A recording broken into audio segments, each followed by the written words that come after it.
In this video, I'll be showing you step by step how to create an invoice for your customers inside of Odoo. It is super easy to do. So the first thing you need to do is open up Odoo like you usually would. Then from here, you need to go over to invoicing. Then it should be looking something like this. Then from here, you need to go up to the menu and click on customers and go down to invoices. Then from here, you should be looking something like this, where you can see an overview of all your already existing invoices. Then from here, you need to click new to create a new invoice. Then from here, you can add a customer invoice where you can select an invoice name. So let's just say it's this one. Then you can add the customer where you can choose either yourself or any of the customers you have previously made. Then from here you can add in an invoice date where you can select today for this example, or you can choose any other date. You can also click clear down here if you want to do that. Then from here you can add a due date, the same exact method as invoice date, and you can add a payment term, either immediately payment, 15 days, 21 days, 13 days, 45 days, end of following month, 10 days after end next month, 30% now, balance 60 days.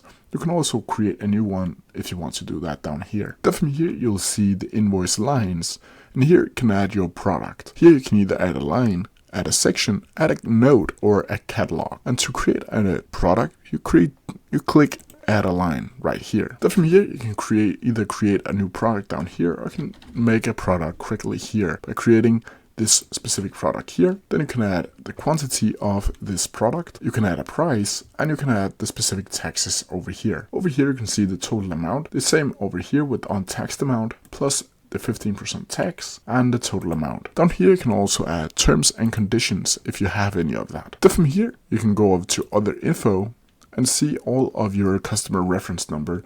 You can see here, you can click something if you want to do that. You can fill all of these out. Then from here, you simply need to click confirm. Then from here, you'll have the option to either send, print, or pay. And to send the invoice to your customer, you need to click send over here. Then you can add your logo and all of this information and click continue and click send. And that's how you do it. If you have any questions about it, please leave them down in the comment section below, and I'll try my best to answer them as quickly as possible. See ya!